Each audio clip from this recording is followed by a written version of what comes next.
When Walter Gibson shuffled through the doors of Prestige Motors that Tuesday morning, his mud-caked boots leaving prints on the Italian marble floor, not a single person could have imagined that the weathered wallet in his back pocket contained a secret that would bring the entire sales team to their knees. The morning sun caught the dust on his faded denim overalls, creating a halo effect that seemed almost prophetic, if only they'd been paying attention to something other than the dirt under his fingernails. Before we jump back in, tell us where you're tuning in from, and if this story touches you, make sure you're subscribed, because tomorrow I've saved something extra special for you. The gleaming showroom of Prestige Motors stood like a monument to automotive excellence on Riverside's most exclusive boulevard. Chrome fixtures caught the morning light, sending rainbow prisms dancing across vehicles that cost more than most. Homes in Colorado. The air itself seemed to shimmer with the scent of leather conditioning and subtle cologne, a carefully orchestrated atmosphere that whispered of success and sophistication. Walter Gibson paused just inside the entrance, his weathered hands clutching a worn seed catalog he'd been reading in his truck. At 72, his face bore the map of countless seasons, deep lines from squinting against summer suns, permanent tan lines from decades of hat wearing, and crow's feet that deepened when he smiled, which wasn't often these days. His overalls, though clean, showed years of honest wear, patched at the knees where barbed wire had caught him checking fences. Red clay from yesterday's irrigation work still clung to his boots, despite his attempt to knock them clean in the parking lot. The contrast couldn't have been more stark. Sales associates in press suits glided between vehicles like well-dressed sharks, their movements practiced and purposeful. Crystal vases held fresh orchids on glass tables where clients could discuss financing over imported espresso. The very floor seemed to reject Walter's presence, each muddy footprint an affront to its mirror-like perfection. Derek Mitchell, the dealership's top performer for 3 consecutive quarters, noticed the intrusion first. His Armani suit caught the light as he turned, eyebrows rising above designer frames. Known for closing deals with Fortune 500 executives and tech entrepreneurs, Derek prided himself on reading people instantly. What he saw in Walter was simple. Wrong place, wrong tax bracket, wrong everything. "Emma," Derek murmured to the receptionist, not bothering to lower his voice completely, "looks like someone's GPS malfunctioned. Maybe he thinks this is the feed store." His carefully cultivated laugh carried across the showroom, drawing attention from other staff members who turned to assess the situation. Emma Foster, still new to her position and eager to impress, giggled nervously while reaching for the security phone. Her manicured finger hovered over the speed dial as she watched. Walter moved deeper into the showroom with surprising purpose. The old farmer seemed oblivious to the ripples of discomfort spreading through the space, his attention focused entirely on the vehicles surrounding him. Rachel Torres, working at her desk in the corner, glanced up from her paperwork. Unlike her colleagues, she noticed something different in the way Walter moved, a quiet determination that seemed at odds with his humble appearance. She'd grown up in a small farming community herself before moving to Riverside, and something about his weathered dignity felt familiar. The morning routine of Prestige Motors ground to a subtle halt.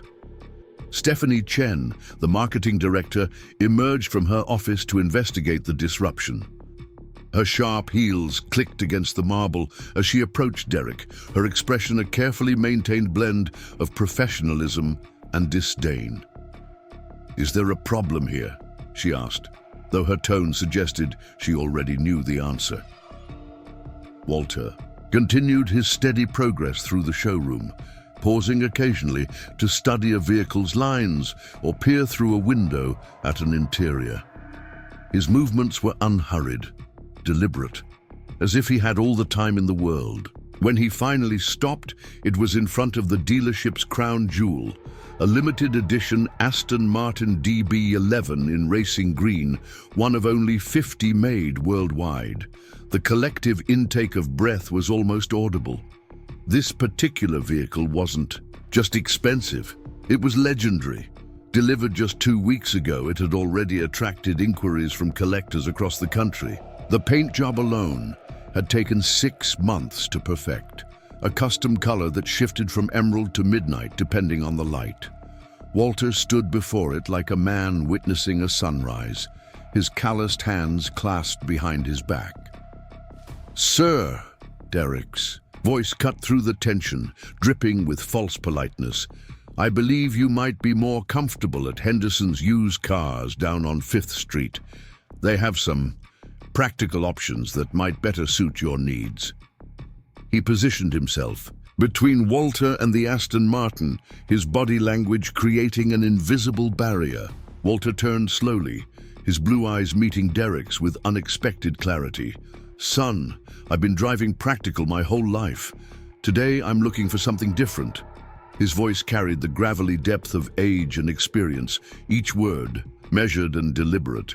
The response seemed to amuse Derek more than deter him. "Different? This vehicle costs more than—" He paused, giving Walter's appearance another disparaging scan. "Well, let's just say it's beyond reach for most people. The insurance alone would be astronomical." Around them, the audience grew. Carlos Rivera, the security guard, had abandoned his post by the door to position himself nearby. Other sales associates pretended to organize brochures while obviously eavesdropping. Even a wealthy couple examining a Porsche had paused their conversation to watch the unfolding drama. "I understand it's expensive," Walter replied calmly, his weathered hands now hanging at his sides. "Been reading about this model for months. V12 engine, hand-stitched leather interior, carbon fiber body panels. They say it can go from 0 to 60 in 7 seconds. The technical knowledge flowing from this seemingly simple farmer caused a moment of confused silence. Stephanie Chen stepped forward, her professional mask slipping slightly. "Sir, while we appreciate your interest, this vehicle requires a certain level of financial verification before we can even discuss particulars. Perhaps if you made an appointment, brought proper documentation—" "Got my documentation right here," Walter interrupted, reaching for his back pocket. The movement was slow, deliberate, his arthritic fingers working to extract a battered leather wallet that had clearly seen better days. Several staff members exchanged knowing glances, already imagining the expired credit cards and worn dollar bills it likely contained. Derek actually laughed out loud this time. "Look, Pops, no offense, but that car costs more than your entire farm is worth. Why don't we save everyone some time and—" Derek, the sharp voice, belonged to Marcus Bradley, the dealership owner, who had emerged from his office to investigate the commotion. Silver-haired and impeccably dressed, Marcus commanded instant attention. He surveyed the scene with practiced eyes, taking in Walter's humble appearance, the muddy footprints, and his staff's barely concealed amusement. "Is there a problem here?" Marcus asked, though his tone suggested he expected problems to be solved, not explained. "Mr. Bradley," Derek straightened, his confidence bolstered by reinforcement. "This gentleman seems to have wandered in by mistake. I was just explaining that our inventory might not align with his circumstances." Walter stood quietly through this exchange, his wallet now open in his weathered hands. Something in his expression had changed, a subtle shift from determination to resignation, as if he'd lived this scene before in countless variations. The morning light streaming through the showroom windows caught the silver in his thinning hair, making him look suddenly older, more vulnerable. "I see." Marcus nodded, his business acumen immediately categorizing Walter as a PR problem to be handled delicately. "Sir, while we certainly appreciate your interest in our vehicles, Prestige Motors maintains certain standards for our clientele. Perhaps we could recommend—" Standards, Walter repeated softly, the word hanging in the air like smoke. Yes, I suppose you do. He looked down at his muddy boots, then back up at the circle of well-dressed professionals surrounding him. My wife, Linda, she always said I was too stubborn for my own good. Guess she was right. Rachel Torres, who had been watching from her desk, finally stood up. Something in Walter's mention of his wife, the slight catch in his voice, moved her to action. She approached the group, her presence a small rebellion against the collective judgment. "Excuse me," she said, addressing Walter directly while ignoring her colleagues' disapproving looks. "Did you say you've been researching this particular model?" Walter's eyes brightened slightly at the respectful question. "Yes, miss. Preparing and narrating this story took us a lot of time, so if you are enjoying it, subscribe to our channel. It means a lot to us. Now back to the story. 6 months now, ever since..." He paused, swallowing hard. "Ever since Linda saw it in a magazine at her last doctor's appointment. Said it was the most beautiful thing she'd ever seen, besides our wheat fields at sunset." The mention of a doctor's appointment, the past tense reference to his wife, created a subtle shift in the atmosphere. But Derek, committed to his position, pressed on. "That's a touching story, but sentiment doesn't finance luxury vehicles. Now, if you'll excuse us, we have actual customers to attend to." Walter nodded slowly, closing his wallet. "Course you do. Sorry for taking up your time."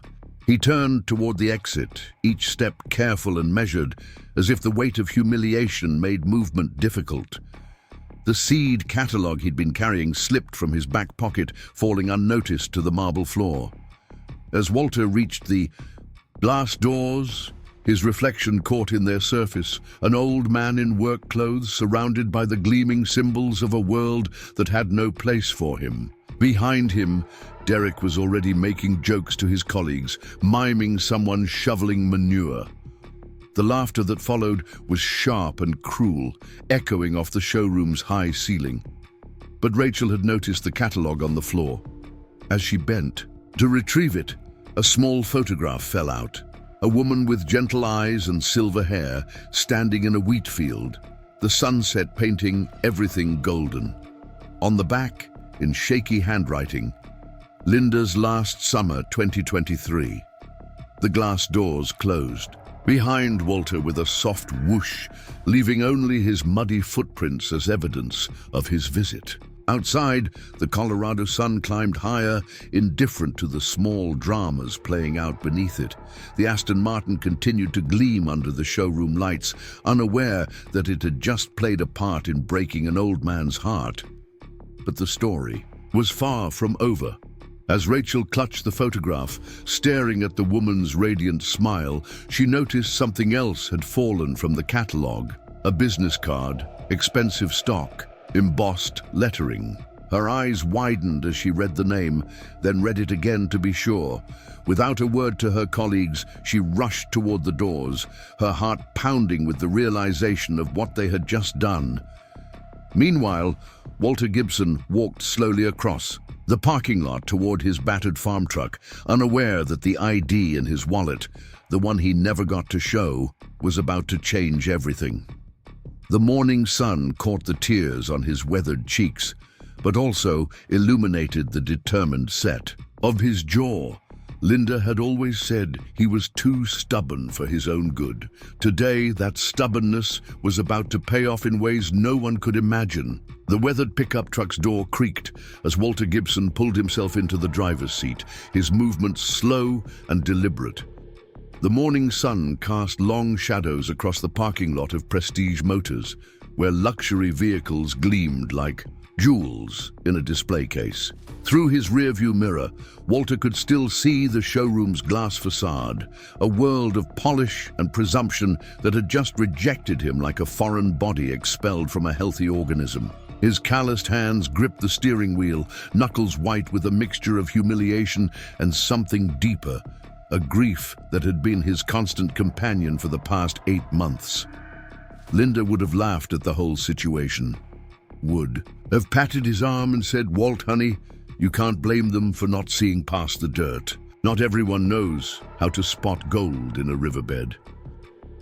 The truck's engine rumbled to life, a familiar sound that had accompanied him through 40 years of farming. As he reached for the gear shift, Walter's hand trembled slightly. At his age, he'd thought he was past caring what strangers thought of him. But something about the casual cruelty of their dismissal, the way that Salesman had laughed, it cut deeper than he'd expected. Inside the showroom, Rachel Torres stood frozen, the business card clutched in her hand like a winning lottery ticket. Her colleagues had already dispersed, returning to their computers and coffee. Derek Mitchell regaling a small group with exaggerated impressions of Farmer Joe trying to buy a supercar. But Rachel's eyes remained fixed on the embossed lettering. Walter Gibson, CEO, Mountain Agriculture Innovations, Inc. Her pulse quickened as she quickly pulled out her phone, fingers flying across the screen. The search results made her stomach drop. Mountain Agriculture Innovations, a Colorado-based agricultural technology company valued at over $300 million. Patents for revolutionary irrigation systems, partnerships with major universities. And there, in a Forbes article from last year, a photograph of Walter Gibson receiving an award for agricultural innovation, looking uncomfortable in a tuxedo, but unmistakably the same man who had just been humiliated in their showroom. "Oh God," Rachel whispered, scrolling through article after article. The Denver Post, local farmer's invention revolutionizes water conservation. Bloomberg, agtech startup attracts major investment from Silicon Valley.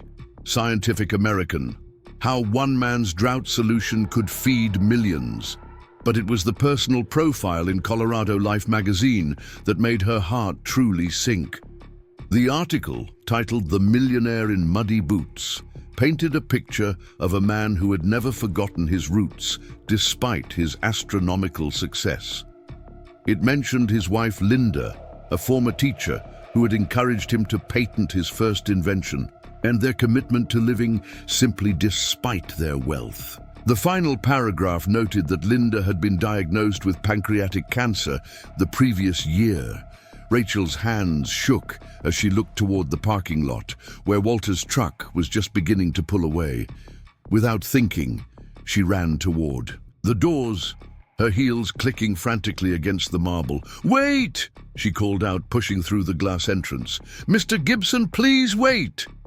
But the truck was already turning onto the main road, its worn taillights disappearing into the flow of morning traffic. Rachel stood on the sidewalk, breathless and mortified, the business card still clutched in her hand. Behind her, she heard the doors open again. "Rachel?" It was Marcus Bradley, the owner. "What's going on? You look like you've seen a ghost." She turned to face him, words tumbling out in a rush. "Mr. Bradley, that man, Walter Gibson, we just made a terrible mistake. He's not just some farmer. He's the CEO of Mountain Agriculture Innovations. He's worth hundreds of millions of dollars." Marcus's face went through a series of transformations, confusion, disbelief, and finally a dawning horror as Rachel showed him the search results on her phone. Around them, the morning sun continued its climb, casting sharp shadows that seemed to emphasize the magnitude of their error. "Get Derek in my office," Marcus said quietly, his usual commanding tone, replaced by something closer to dread. Now, inside the showroom, Derek Mitchell was still riding high on the morning's entertainment, demonstrating Walter's shuffling walk to an appreciative audience of junior sales staff. He didn't notice Stephanie Chen approaching until she tapped his shoulder, her expression grim. "Marcus wants to see you immediately." The walk to Marcus Bradley's office felt longer than usual. Derek straightened his tie, assuming he was about to receive praise for efficiently handling the morning's disruption. He'd protected the dealership's image, maintained their standards. Surely that deserved recognition. Marcus's office was a testament to success. Awards lined the walls, photographs with celebrities and politicians adorned the credenza, and the view stretched across Riverside's business district to the mountains beyond. But the man behind the mahogany desk looked anything but successful at the moment. "Sit down, Derek." Marcus's voice was flat, controlled in a way that made Derek's confidence waver. Rachel stood by the window, her arms crossed, still clutching something in her hand. Stephanie Chen occupied another chair, her marketing expertise apparently required for whatever this meeting was about.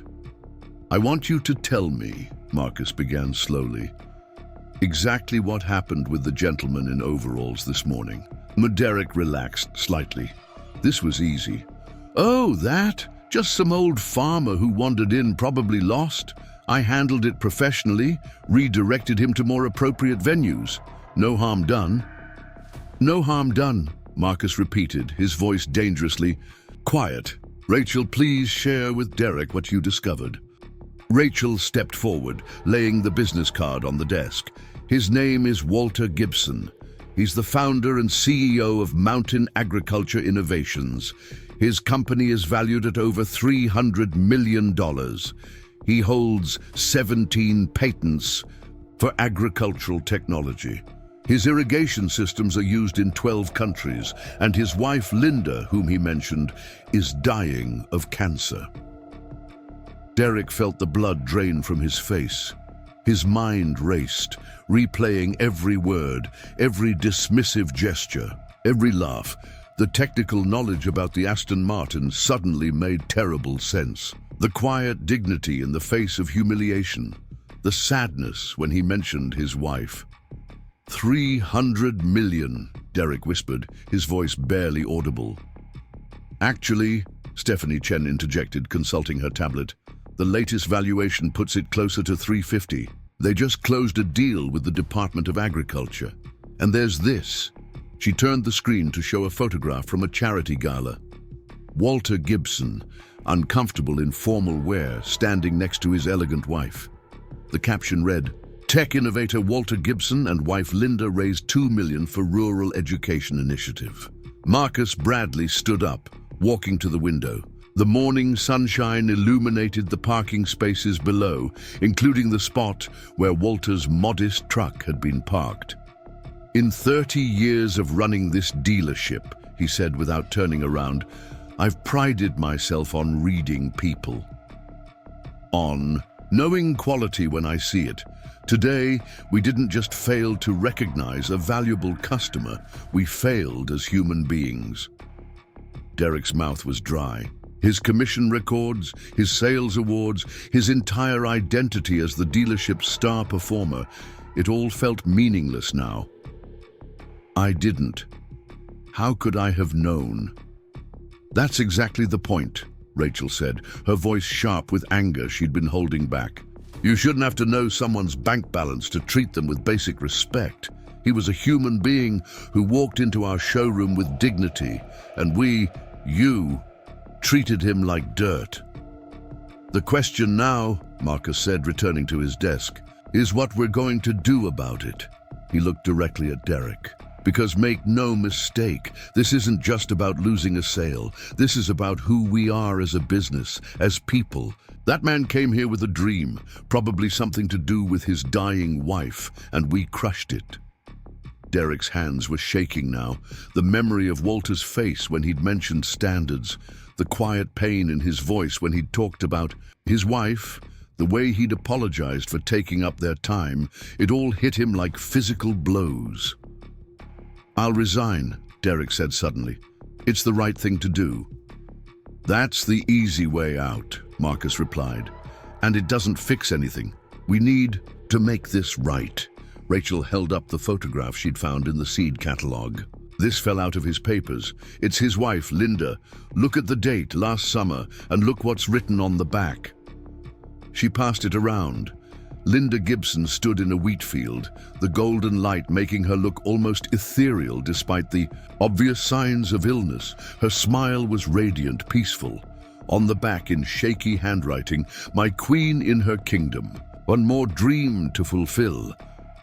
The room fell silent, Outside, the normal sounds of the dealership continued, phones ringing, customers arriving, the soft music of the showroom. But inside Marcus's office, the weight of their collective shame was suffocating.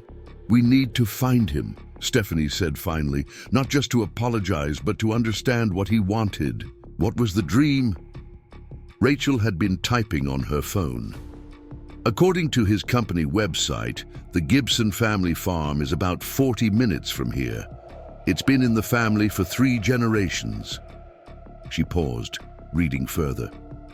There's a note here about Linda Gibson's Foundation for Rural Education. It mentions she's receiving treatment at Riverside Community Hospital.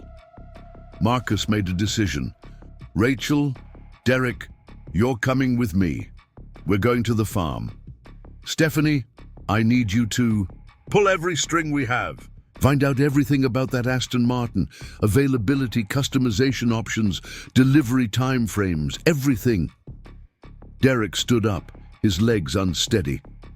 "Mr. Bradley, Save it," Marcus cut him off. "You'll have plenty of time for apologies when we find him. Right now, we have work to do." As they prepared to leave, Rachel noticed something else in her research. A small news item from the local paper, dated 3 weeks ago. Linda Gibson, beloved educator and philanthropist, enters hospice care. Family requests privacy during this difficult time. The weight of what they had done pressed down even harder. Walter Gibson hadn't just been window shopping or indulging a whim. He had been trying to fulfill a dying woman's last dream, and they had laughed in his face. The drive to Gibson Farm took them away from Riverside's manicured suburbs and into the real Colorado. Rolling hills, vast skies, and eventually the fertile valleys where agriculture still reigned supreme. Derek sat in the back seat of Marcus's Mercedes, watching the landscape change, feeling like a character in a morality play he'd never auditioned for. "Turn left at the water tower," Rachel directed from the passenger seat, following GPS coordinates she'd found on the company website. The farm should be about 2 miles down this road. The road became gravel, then dirt.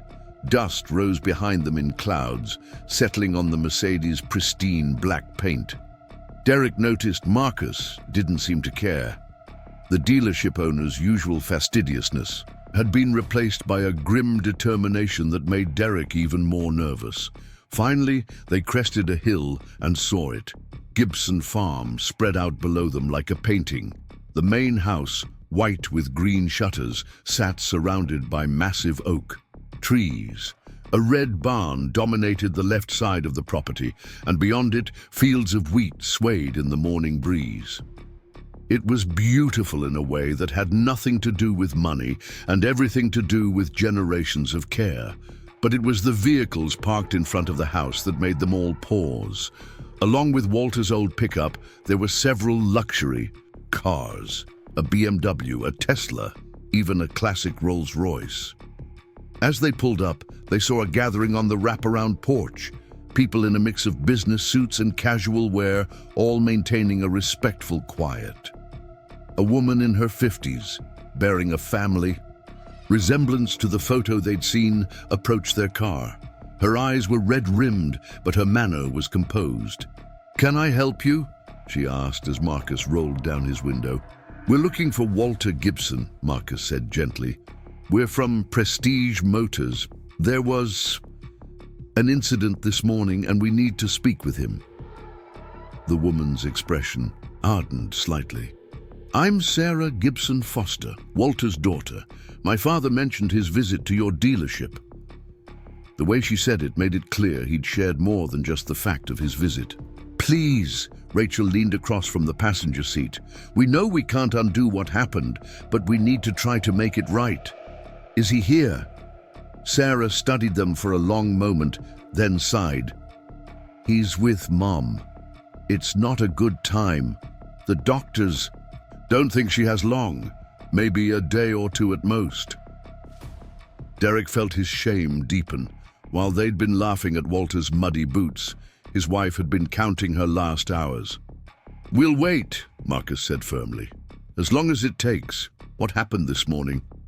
Your father deserves an apology, and we need to understand what he was trying to do. Sarah's expression softened slightly. You really don't know, do you? She gestured toward the house. Come inside, but quietly. Mum's resting. The interior of the Gibson house was warm and lived in, a stark contrast to the showroom's cold perfection. Family photos lined the walls, chronicling decades of love and laughter. In the living room, more people sat quietly, some working on laptops, others simply sitting in contemplative silence. This was clearly a family accustomed to supporting each other. Sarah led them to a small study off the main hallway. Through the window, they could see a garden where late spring flowers bloomed in carefully tended beds. Dad planted those for Mum, Sarah said, noticing their gaze. Lilacs were always her favorite. She closed the door and turned to face them. Mom was diagnosed 18 months ago, pancreatic cancer. Dad threw everything he had at trying to find a cure. Flew her to specialists around the world, funded research, everything, but sometimes money can't buy what you need most. Derek found his voice. The Aston Martin. Mum's dream car, Sarah confirmed. She saw one when they were young and poor, just starting the farm. Said someday, when they'd made it, she wanted to ride in one, wearing her best dress, feeling like a movie star. Dad never forgot. These last few months, as she got worse, she kept talking about it, not seriously, just, you know how people reminisce when they're dying. Sarah walked to a bookshelf and pulled down a photo album. 6 weeks ago, she told Dad she had one regret, never getting to sit in that car, never getting to feel that leather, hear that engine. Dad's been obsessed ever since. He found out Prestige Motors had one. He's been planning this for weeks. She opened the album to show them pages of research, printouts about the Aston Martin, articles about the dealership, even a hand-drawn map of the showroom layout. Walter Gibson had done his homework. He wanted to surprise her, Sarah continued. Bring her to the showroom, let her sit in it, maybe even take a short drive if her strength allowed. He was going to ask if he could rent it for an afternoon. Money was no object. He would have paid anything. Rachel covered her mouth with her hand, tears welling up. Marcus stood rigid, his business composure cracking. Derek had to sit down, the weight of their cruelty crushing him. He came home 2 hours ago, Sarah said, her own voice breaking now. Went straight to Mom's room. Told her the car was beautiful, but it was sold to someone else. Lied to protect her from the truth. Then he sat in his truck for an hour, just sitting.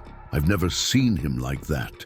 The sound of footsteps in the hallway made them all turn. The door opened, and Walter Gibson stood there, still in his overalls, but somehow looking older than he had that morning. His eyes widened in surprise, then narrowed in recognition. What are you doing here? His voice was quiet, but carried an edge they hadn't heard in the showroom. Marcus stepped forward. Mr. Gibson, we came to apologize. What happened this morning was inexcusable. If you'd known I was rich, you'd have treated me like a human being. Walter finished the sentence, his words cutting like a scythe through wheat. Is that what it takes? No, Derek said, standing up.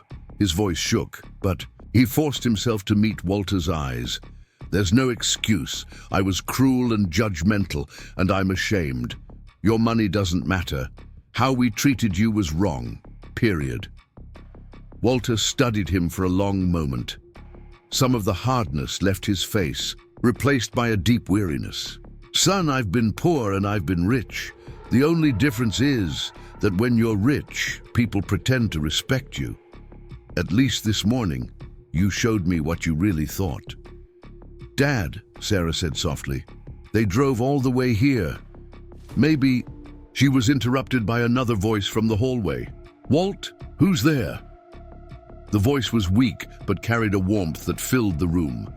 Walter's expression changed instantly, softening with a love so profound it was almost painful to witness. Just some folks from town, Linda. Nothing to worry about. "Bring them in," the voice called. "I want to meet them." Walter hesitated, then gestured for them to follow. The master bedroom had been converted into a hospice room, but Linda Gibson's presence made it feel like a sanctuary. She was propped up in bed, frail but alert, wearing a beautiful blue shawl that matched her still bright eyes. "Linda," Walter said gently, "these are the folks from the car dealership." Linda's gaze swept over them, taking in their expensive clothes and uncomfortable expressions. Then she smiled, and they understood immediately why Walter would move mountains for this woman. Her smile was like sunrise after a storm, warm, forgiving, full of grace. "The Aston Martin people," she said, her voice weak but amused. "Walt told me about the car, said it was even more beautiful than in the pictures." She paused to catch her breath. "He fibbed about it being sold, though. I always know when he's fibbing." The room fell silent. Linda's eyes found Derek. "Young man, come closer." Derek approached the bed, feeling like a condemned man walking to judgment. But Linda's expression held no condemnation. "You thought Walt was just some old farmer, didn't you?" she asked gently. Derek nodded, unable to speak. "Well, you were right. That's exactly what he is. And that's what I love most about him." She reached out a thin hand and touched Derek's sleeve. "Money doesn't make a person worthy of respect. Neither does a fancy car or a nice suit. Walt taught me that when we were young and had nothing but dreams."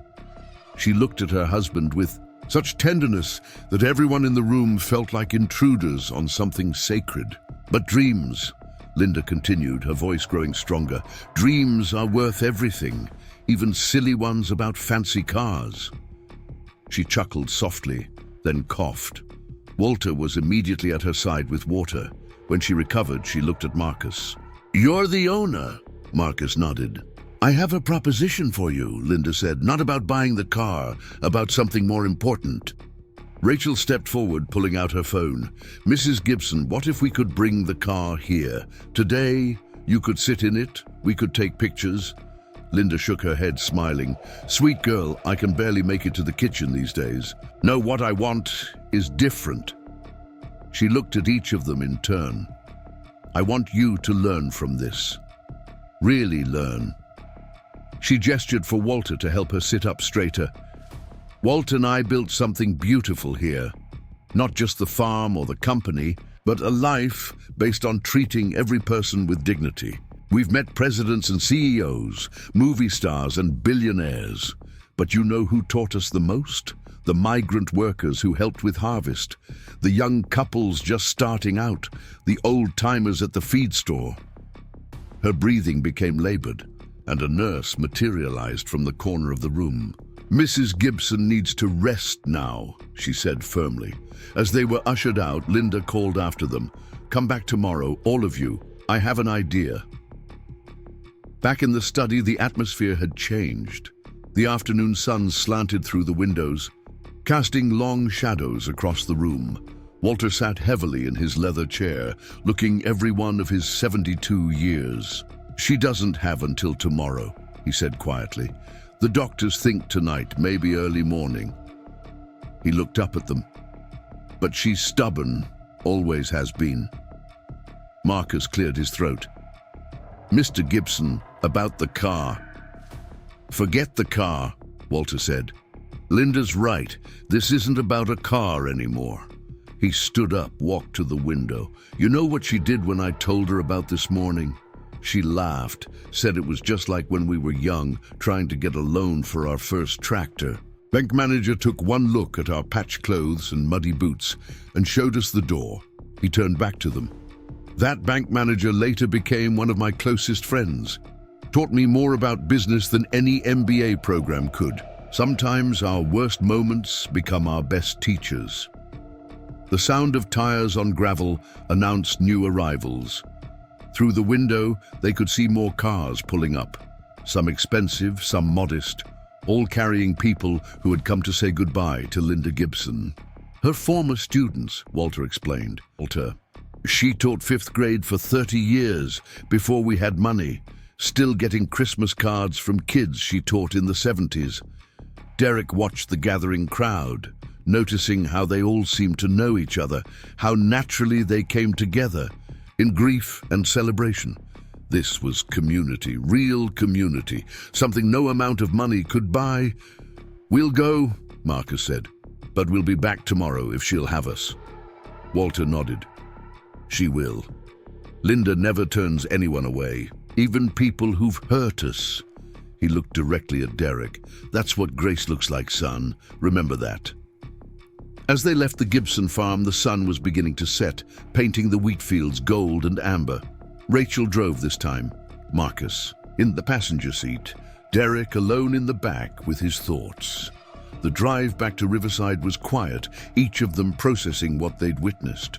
"We need to change," Marcus said finally, "not just how we treat customers, but who we are as a company." Derek stared out the window at the passing landscape. "I keep thinking about what she said, about dreams being worth everything. We sell dreams, don't we? But we've forgotten what that really means." Rachel glanced at him in the rearview mirror. "Maybe tomorrow we'll have a chance to remember." That night, none of them slept well. Derek lay awake replaying every moment of the morning's encounter, seeing it now through the lens of what he'd learned.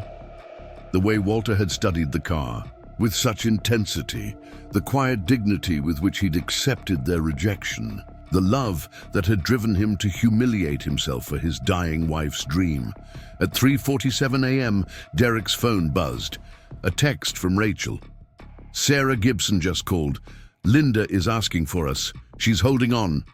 Within minutes, they were all on the road, again, racing against time and their own guilt toward whatever lesson Linda Gibson wanted to teach them.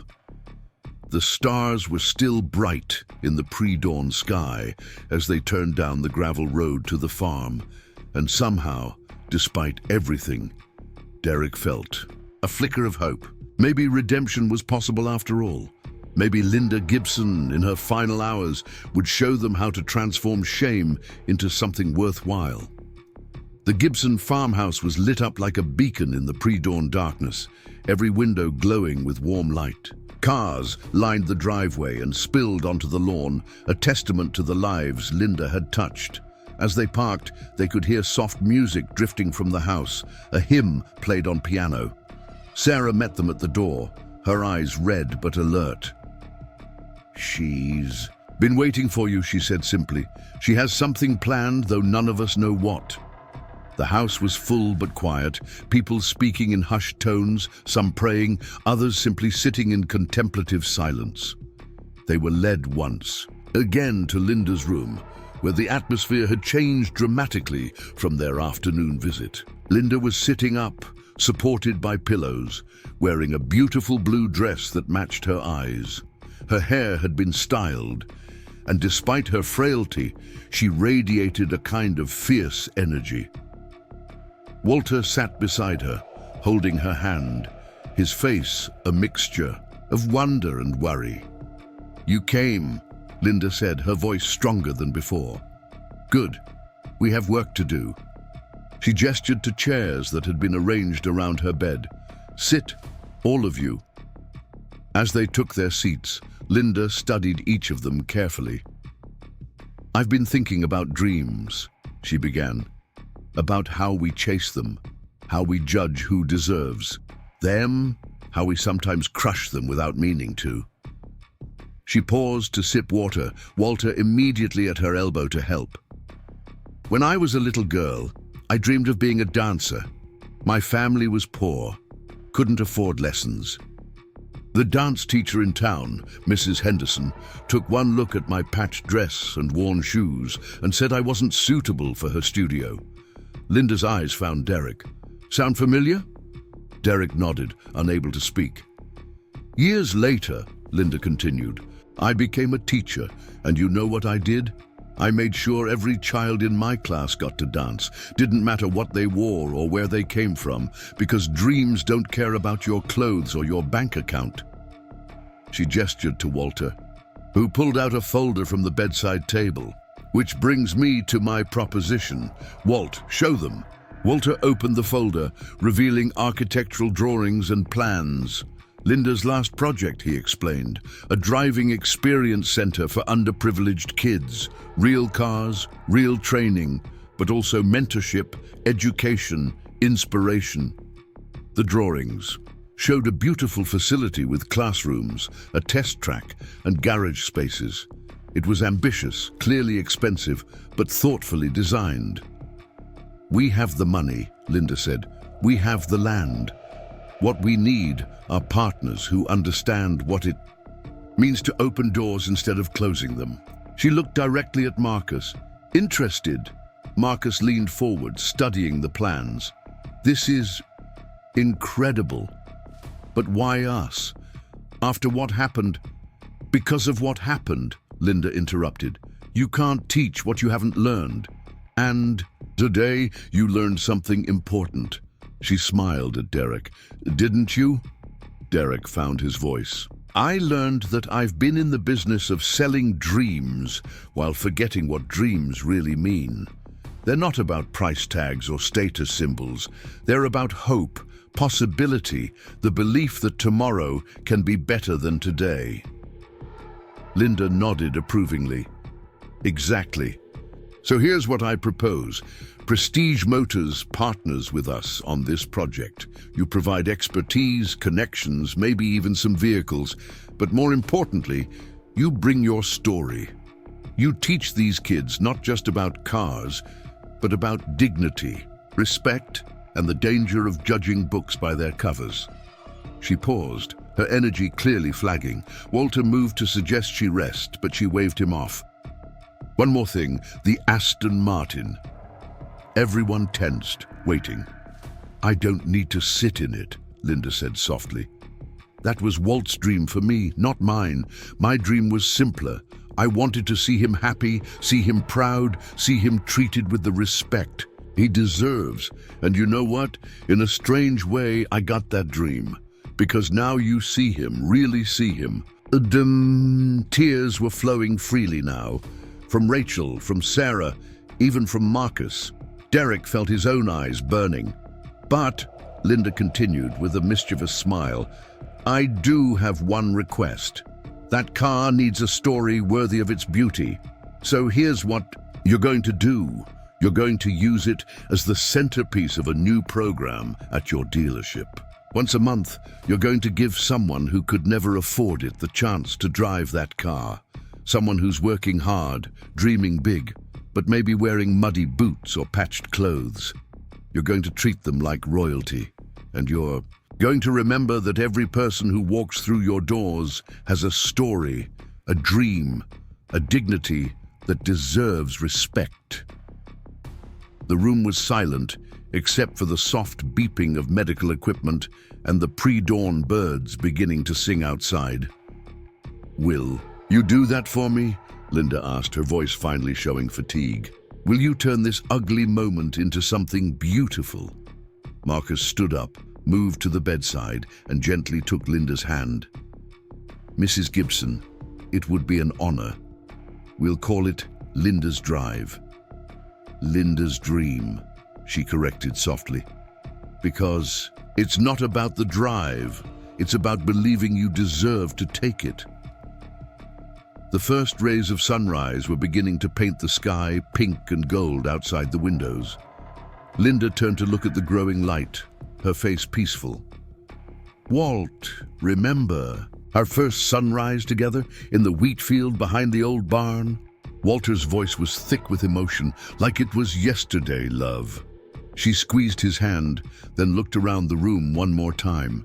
"Thank you all for coming, for listening, for learning. Now, if you don't mind, I'd like some time alone. With my husband, we have a sunrise to watch." They filed out quietly, each pausing to nod or whisper thanks. In the hallway, Sarah hugged each of them. "She's been holding on for this," she whispered. "For something good to come from something bad, that's Mom." They gathered in the living room with the other visitors, watching through the windows as the sun climbed higher. painting the wheat fields in brilliant gold. At 6:17 a.m., as the first full rays of sunlight touched the bedroom window, Sarah emerged. "She's gone," she said simply, watching the sunrise with Dad, just like she wanted. The house filled with quiet grief, but also something else. A sense of completion, of peace. Linda Gibson had turned her final hours into a lesson about dignity, dreams, and redemption that none of them would ever forget. 6 months later, on a crisp October morning, Prestige Motors of Riverside looked different.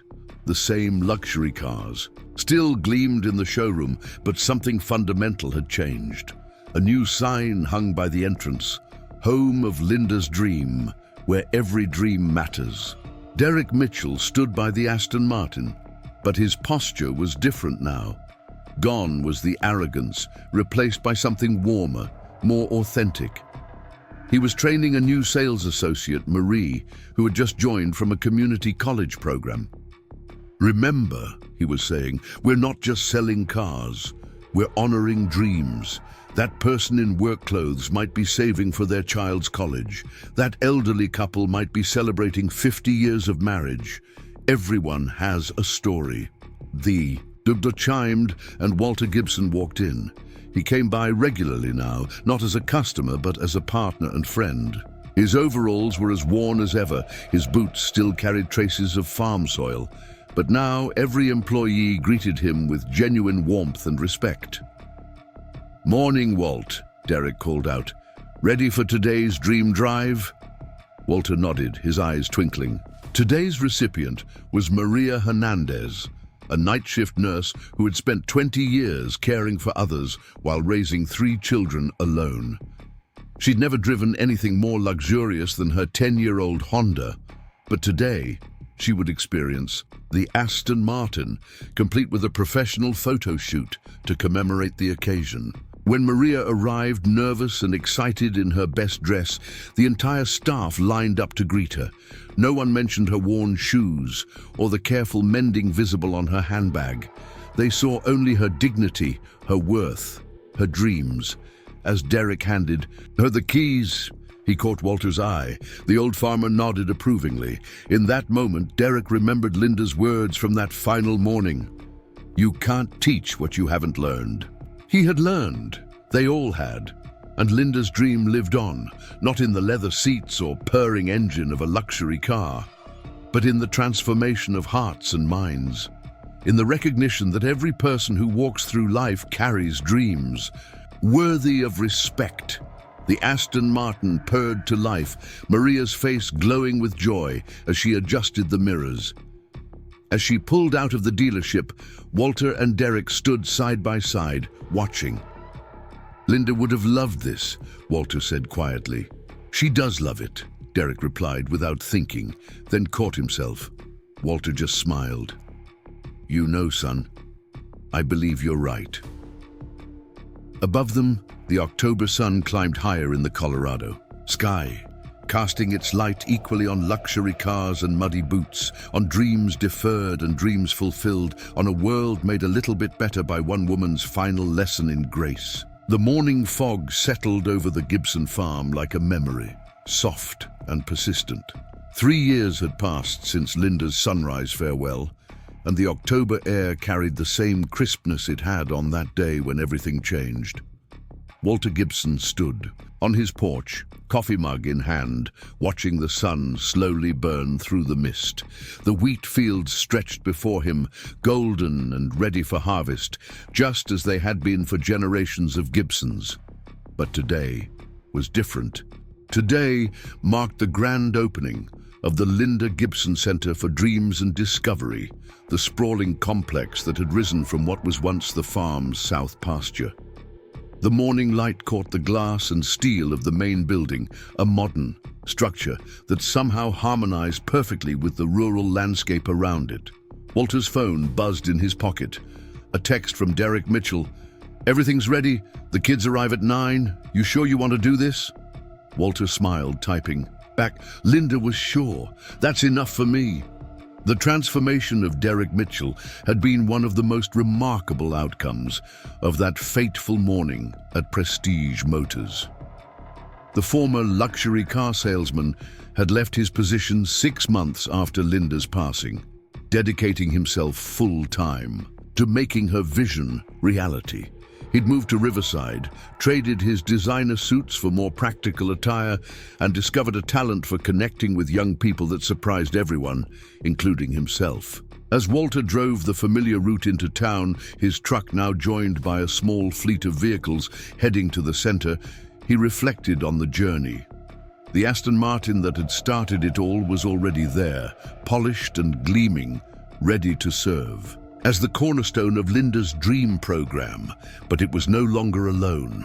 Manufacturers from around the world had donated vehicles, everything from practical sedans to exotic supercars, all to be part of the educational experience. The center's parking lot was already bustling when Walter arrived. Television crews were setting up, local dignitaries were practicing speeches, and a group of volunteers in bright blue t-shirts reading "Dream Drivers" were making final preparations. But Walter's eyes were drawn to the buses pulling up, each one carrying children from different parts of Colorado. "Mr. Gibson," a young voice called out. It was Tommy Hernandez, Maria's son. After his mother's dream drive experience, Tommy had become one of the center's first junior volunteers. "Ms. Sarah says you're giving the welcome speech. Are you nervous?" Walter chuckled, ruffling the boy's hair. "A little. Your mom coming today?" "She's already here helping in the kitchen. She made her famous empanadas for the reception." As they walked toward the main building, Walter marveled at what had been accomplished. The center wasn't just about cars. It was about possibilities. Classrooms equipped with the latest technology. A library filled with books on everything from mechanical engineering to entrepreneurship. A full automotive workshop where kids could learn hands-on skills. And yes, a state-of-the-art driving facility where dreams could take physical form. Rachel Torres met them at the entrance, clipboard in hand but smile warm. She'd left Prestige Motors too, becoming the center's first director of education. "Walter, the first group of students is assembled in the main hall. They're so excited they can barely sit still." Inside, the hall was filled with children aged 8 to 18, some from inner-city Denver, others from rural communities like Riverside, all united by curiosity and dreams bigger than their circumstances. As Walter took the stage, the room fell silent. "Good morning," he began, his weathered hands gripping the podium. "My name is Walter Gibson, and I want to tell you a story about dreams, dignity, and the danger of judging books by their covers." He recounted that morning at Prestige Motors, holding nothing back. The children listened, wide-eyed, as he described the humiliation, the judgment based on appearance, and the transformation that followed. But he didn't stop there. "You see," Walter continued, "my wife Linda believed that every person deserves to dream, regardless of what they look like, where they come from, or what's in their wallet. She believed that inside each of you is something special, something worthy of respect and nurturing. This center exists because of that belief." Derek stepped forward to join him. "I was the salesman who laughed at Mr. Gibson that day. I thought I knew everything about success, about what mattered. I was wrong. Mrs. Gibson taught me that true success isn't about what you drive or wear. It's about what you do with your opportunities to lift others up." The presentation continued with a video tour of the facilities, testimonials from the first pilot program participants, and an outline of the curriculum. But it was the surprise guest who brought tears to many eyes. Marcus Bradley, now semi-retired but still commanding respect, took the stage. "Prestige Motors has changed because of Linda Gibson. Every dealership in our network now has a Linda's Dream program. Last year alone, we provided dream experiences to over 500 families who never thought they'd sit in a luxury car, let alone drive one. But more importantly, we've hired 200 young people from diverse backgrounds, kids who might have been turned away before because they didn't look the part. As the formal program concluded, the children were divided into groups for their first activities. Some headed to the automotive workshop, where retired mechanics would teach them basic car maintenance. Others went to the computer lab to begin coding classes focused on automotive technology. A third group gathered in the driving simulator room, where they'd learn the physics of motion before ever touching a real steering wheel. Walter found himself walking the grounds with Sarah, his daughter, who had taken a leave from her corporate job to help launch the center. "Dad, look at their faces," she said, gesturing to a group of kids peering under the hood of a classic Mustang. They're seeing possibilities they never imagined. In the main garage, Derek was conducting his first official class. 12 teenagers, chosen for the advanced driving program, stood in a semicircle around the Aston Martin. "Before anyone drives this car," Derek was saying, "you need to understand its story. You need to understand that dreams don't care about your background, but they do care about your character." One girl, wearing second-hand clothes but carrying herself with quiet dignity, raised her hand. "Mr. Mitchell, my mum cleans houses for rich people. She says we should know our place. How do I convince her I belong here?" Derek's voice caught slightly. "Your place is wherever your dreams and hard work can take you. And you know who taught me that? A farmer in muddy boots who revolutionized agriculture and never forgot where he came from." As the day progressed, the center hummed with activity. In the cafeteria, Maria Hernandez served her empanadas while sharing her own dream drive story with fascinated parents. In the library, Rachel led a discussion group on overcoming stereotypes in professional settings. The parking lot hosted a car show where volunteers explained different vehicles' engineering to eager young minds.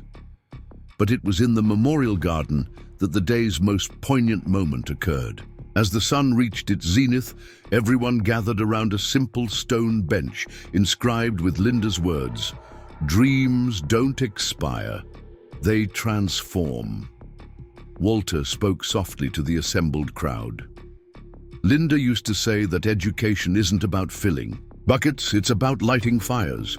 Today we've lit hundreds of fires. Some of you will become mechanics, some engineers, some will start businesses, and some might even revolutionize transportation. But all of you will remember that respect doesn't come from what you have, it comes from who you are." A young boy, no more than 10, tugged at Walter's sleeve. "Mr. Gibson, can I really learn to drive that fancy car someday?" Walter knelt down to the boy's level. "Son, what's your name?" "Miguel. Miguel Rodriguez." "Well, Miguel, let me tell you something. That fancy car is just metal and leather and glass. What matters is the dream inside you. You study hard, work hard, treat people right, and someday you won't just drive that car, you'll design something even better." As the afternoon sessions began, the center divided into a dozen different learning experiences.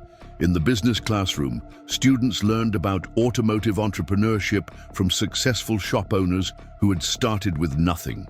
The technology lab buzzed with kids, programming autonomous vehicle simulations. Outside, the test track hosted its first safety demonstration, with professional drivers showing the physics of braking and turning. Derek found Walter in the observation deck overlooking the driving course. "Remember what Linda said that night?" Derek asked. "About turning ugly moments into something beautiful?" Walter nodded, watching a group of teenagers carefully navigate orange cones under an instructor's guidance. "She always could see the silver lining in storm clouds." "I've been thinking," Derek continued, "about all the people we turned away at the dealership over the years, all the dreams we dismissed because someone didn't look successful enough. How many Lindas did we miss? The question hung in the air between them, heavy with regret but also with possibility. Below, a girl successfully completed the course and emerged from the car, beaming, high-fiving her classmates. As the day wound down, the closing ceremony brought everyone together in the main courtyard.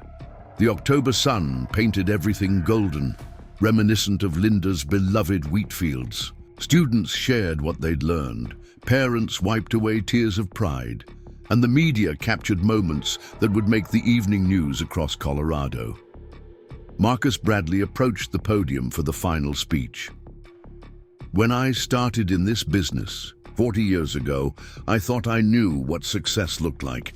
Expensive suits, luxury cars, exclusive clientele. Linda Gibson taught all of us, that success looks like this. He gestured to the crowd of children, their eyes bright with possibility. Success is opening doors, not closing them. It's recognizing that potential doesn't have a dress code. As the ceremony concluded, Walter noticed a familiar figure at the edge of the crowd. Tom Henderson, the bank manager who had denied the Gibsons their first loan all those years ago, now in his 80s and walking with a cane. Their eyes met across the distance, and Tom raised his hand in a small wave. Walter walked over. "Quite something you've built here," Tom said, his voice gravelly with age. "Linda would be proud." "She saw it all," Walter replied. "Even back. When you showed us the door, she said someday we'd prove that dreams don't care about collateral." Tom's eyes misted. "I've regretted that day for 40 years. Taught me the hardest lesson of my career, that the best investments can't always be measured in numbers." But as the last buses pulled away and the volunteers finished cleaning up, Walter sat on Linda's memorial bench, watching the sun sink toward the horizon. Derek joined him, followed by Rachel, Sarah, and finally Marcus. They sat in comfortable silence, each lost in their own thoughts about the journey that had brought them here. "You know what she'd say right now?" Sarah finally spoke, her voice soft in the evening air. Walter smiled. "She'd say we're just getting started." The lights of the center twinkled on as dusk fell, a beacon of hope in the rural Colorado landscape. Inside, the Aston Martin sat in its place of honor, no longer just a luxury car, but a symbol of transformation. The muddy footprints that had once been seen as a defilement of pristine marble were now remembered as the first steps toward something greater. As they prepared to leave, Walter's phone chimed with a message from an unknown number. "Mr. Gibson, I'm a teacher in Detroit. I heard about your center on the news. We have kids here who need to believe in dreams too. Can you help us start something similar?" Walter showed the message to the others. Derek immediately began talking about expansion plans. Rachel mentioned potential curriculum sharing, and Marcus offered to connect them with dealerships in Michigan. The conversation bubbled with excitement and possibility. Later that night, alone in his farmhouse, Walter sat in Linda's favorite chair, looking through the photo album she'd kept of her magazine clippings. The images of luxury cars were interspersed, now with photos from the center's construction, the pilot program, and today's grand opening. On the last page, Linda had written, "Dreams deferred are just dreams waiting for the right moment to bloom." The phone rang, Sarah calling to say the local news had already received over 100 inquiries about the program. Social media was buzzing with Linda's dream posts. 3 more automotive companies had reached out about partnerships. The ripple effect Linda had envisioned was becoming a wave. As Walter prepared for bed, he stopped by Linda's photo on the mantel. "We did it, love," he whispered. "We turned that awful morning into something beautiful, and it's only the beginning." Outside, the October wind rustled through the wheat fields, carrying the promise of harvest and renewal. Somewhere in Riverside, a child was dreaming of becoming an engineer. In Denver, a teenager was sketching car designs in a notebook. Across the state, young minds were daring to imagine futures beyond their circumstances. The next morning brought an email that made Walter's hands shake. The governor of Colorado wanted to visit the center, along with the state education commissioner. They were interested in making the Linda Gibson model a template for technical and vocational education statewide. Derek arrived early, as he did every day now, to find Walter already in his office. "Big news?" Derek asked, noticing Walter's expression. Walter showed him the email. Derek whistled low. "Linda's dream is about to get a lot bigger." "That's what worries me," Walter admitted. "She always said the magic was in keeping it personal, in seeing each child as an individual." "Aye, then that's what we'll do," Derek said firmly. "We'll grow, but we won't forget. Every center will have Linda's bench. Every program will start with the story. Every child will know they matter." The state visit, scheduled for the following month, set off a flurry of activity. But even as plans expanded and media attention grew, the daily work continued. Kids arrived each morning, eyes bright with anticipation. Volunteers shared their expertise. Dreams took root and began to grow. 3 weeks later, on a particularly crisp November morning, Walter received an unexpected visitor. A young woman in her 20s, professionally dressed but with calloused hands that spoke of hard work, approached him in the parking lot. "Mr. Gibson, I'm Elena Martinez. I heard about your wife's story about what happened at the dealership." Walter waited, sensing there was more. 5 years ago, I walked into a high-end clothing store to apply for a job. They took one look at me and said I wouldn't fit their image. I almost gave up on my dream of working in fashion. She paused, composing herself. "Today, I own 3 boutiques. I came to say thank you. Your story, Linda's dream, it reminded me that their judgment was about their limitations, not mine." She handed Walter a check. "For the scholarship fund, because every dream deserves a chance." As Elena drove away, Walter reflected on how Linda's simple wish, to be seen and respected regardless of appearance, had grown into something neither of them could have imagined. The center was just the beginning. The real transformation was happening in hearts and minds across the country.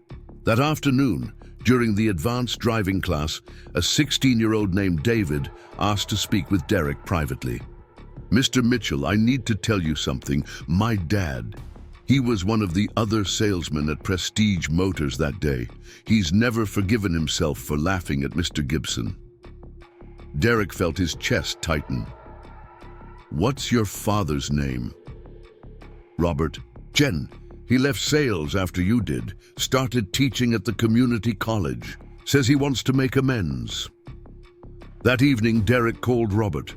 The conversation was difficult, filled with long pauses and painful admissions, but it ended with an invitation. Robert would guest lecture at the Center on Business Ethics and the Cost of Prejudice. As winter approached, the center's first semester neared completion.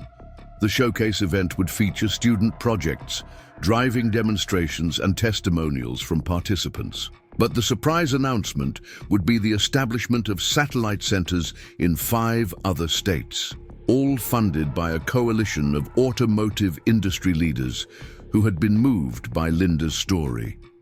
The night before the showcase, Walter walked through the quiet center, checking last-minute details. In the main garage, he found Miguel Rodriguez, the 10-year-old who had asked about driving the fancy car, sitting in the Aston Martin's driver's seat, hands carefully positioned at 10 and 2. "Practicing for someday?" Walter asked gently. Miguel jumped, then grinned sheepishly. "Sorry, Mr. Gibson. I know I'm not supposed to be here after hours." "It's okay," Walter said, pulling up a chair. "Want to know a secret? The first time I sat in a car like this, I was scared to touch anything, thought I might break it just by being there." "Really? But you're, important." Walter laughed. "I'm just a farmer who got lucky with some inventions. But Linda, my wife, she taught me that important isn't about what you own or what others think of you. It's about what you do with what you have. The showcase day dawned bright and cold. Families arrived bundled in winter coats, their breath visible in the crisp air. The parking lot filled with vehicles of every description, luxury cars from supporting dealerships, practical sedans of working families, and even a few farm trucks like Walter's. The morning began with student presentations. Elena showed her design for a more ergonomic driver's seat. James demonstrated a smartphone app that could diagnose basic car problems. Lisa presented her business plan for a mobile mechanic service, targeting elderly drivers. The driving demonstrations drew the biggest crowd. Students who had never been behind the wheel 6 months ago navigated the course with confidence and skill. Parents watched with tears in their eyes as their children piloted vehicles worth more than their homes, treating them with respect and competence.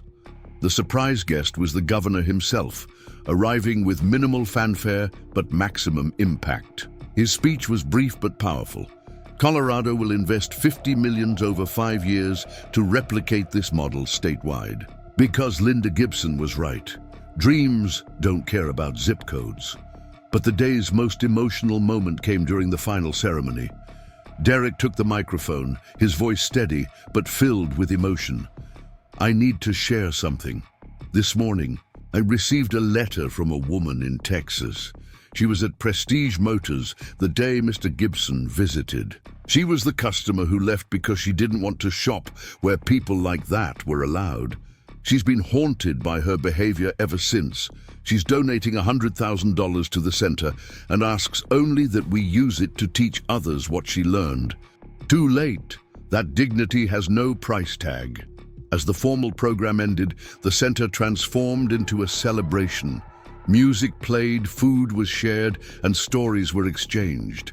Children who had arrived as strangers 6 months ago now moved as a community unified by shared experiences and expanded horizons. Walter found himself surrounded by a group of parents, all wanting to thank him.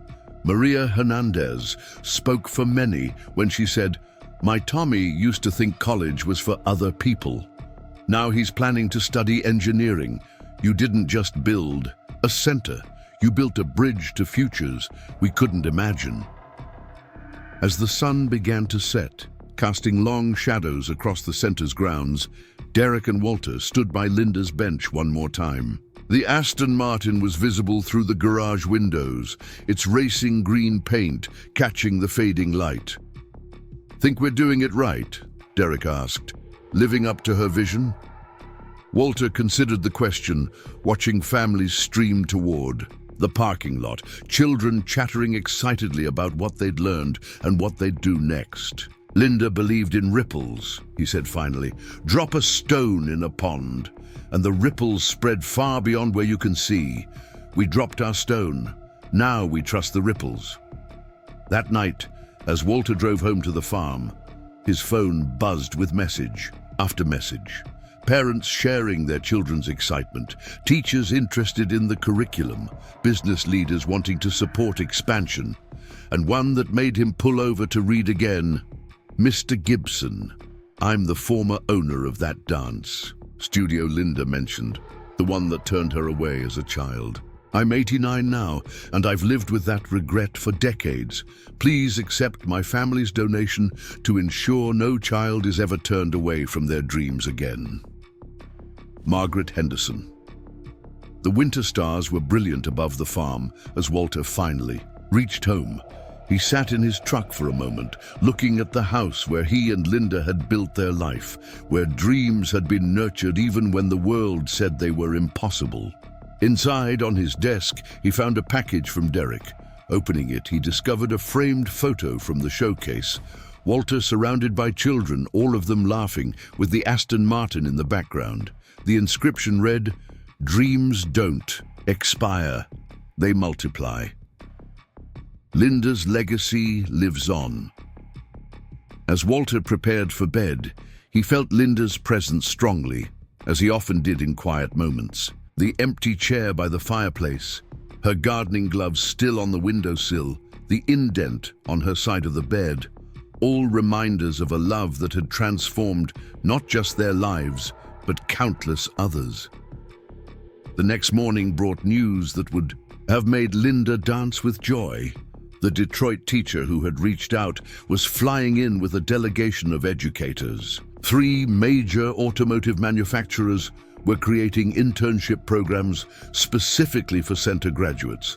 And most surprisingly, Prestige Motors' parent company was restructuring its entire corporate culture with mandatory sensitivity training based on the Gibson principle, the idea that every customer deserves respect regardless of appearance. Winter deepened, but the center remained a hive of activity.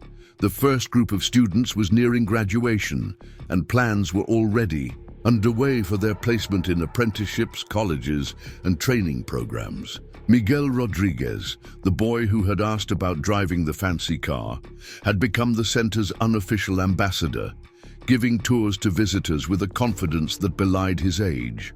On a snowy December morning, Walter received a call that brought everything full circle. The caller was from the Automotive Hall of Fame. Linda Gibson was being posthumously inducted for her contribution to transforming industry culture and creating educational opportunities. The ceremony would be held at the center, with the Aston Martin as the backdrop. As Walter shared the news with the team, Rachel smiled through tears. She would have hated the fuss, but loved the reason for it. No, Sarah corrected gently. She would have redirected the attention to the kids, to the dreams being realized. The induction ceremony, held on a clear January day, drew attendees from across the country. Industry leaders, educators, former students, and media filled the center. But it was the surprise guests who created the most buzz. A dozen people who had been in Prestige Motors that fateful morning, including several who had laughed at Walter. They came to apologize, to contribute, to be part of the transformation they had initially mocked. The ceremony was beautiful in its simplicity. No grand speeches or elaborate presentations, just story after story of lives changed, dreams pursued, dignity restored. The plaque, installed next to Linda's bench, read, "Linda Gibson, teacher, dreamer, revolutionary." She saw potential where others saw appearances and built bridges where others built walls. As the day wound down, Walter found himself alone in the garage with the Aston Martin. The car that had been the catalyst for so much change sat quietly. Its purpose evolved, from symbol of exclusivity to instrument of inclusion. He ran his hand along its smooth surface, remembering that morning when he'd stood before it in his muddy boots, heart full of hope for Linda's dream. "Mr. Gibson," a small voice interrupted his reverie. It was Maya, one of the newest students, all of 8 years old. "Is it true this car started everything?" Walter knelt beside her. Not the car, Maya. It was what the car represented, a dream that seemed impossible. And when people said it was impossible, that's when the real story began. "My mom says, I'm too young to dream about being a race car designer. Your mom loves you and wants to protect you, but dreams don't have age limits. You study hard, work hard, and stay kind, and someday you'll design cars that'll make this one look ordinary." As Maya skipped away, rejoining her class, Walter realized that Linda's dream had achieved its final transformation. It was no longer about one woman's wish to ride in a luxury car. It had become about every child's right to dream without limits, to be seen for their potential rather than their circumstances. The center's first year ended with a waiting list of over 1,000 students and inquiries from educators worldwide. The Gibson method was being studied in business schools as a case study in corporate transformation. Books were being written, documentaries filmed, and policies changed, all because one morning a farmer in muddy boots had dared to dream, and his wife had dared to make that humiliation mean something. On the anniversary of Linda's passing, the center held its first Dream Gala. The highlight was the announcement of the Walter Gibson International Fellowship, which would bring educators from around the world to study the center's methods. But the evening's most powerful moment came when the first graduating class took the stage. 24 young people, diverse in background but united in purpose, shared their plans. Some were heading to college, others to technical schools, a few directly into apprenticeships with supporting companies. But all carried with them the lesson Linda had wanted to teach, that dignity is inherent, dreams are valid, and judgment based on appearance is the poverty of the judge, not the judged.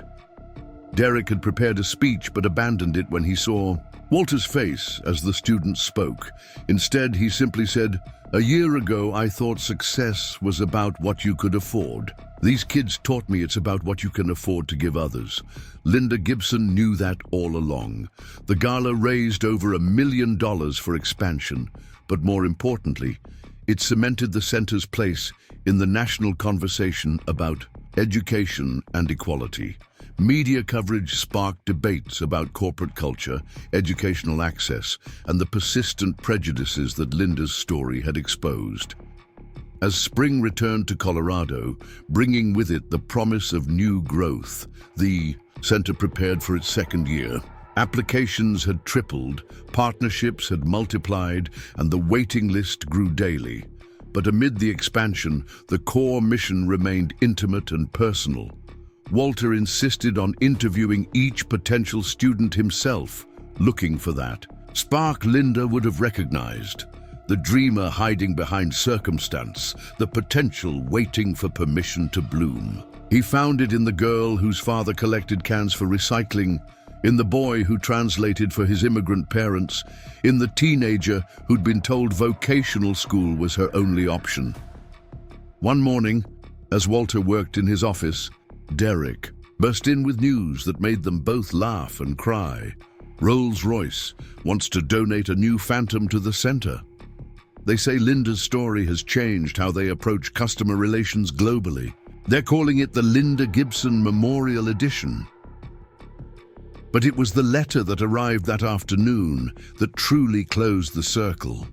Written in shaky handwriting on expensive stationery, it read, "Dear Mr. Gibson, I am the woman who complained about your muddy boots that morning at Prestige Motors. I've watched your wife's dream unfold with shame and admiration.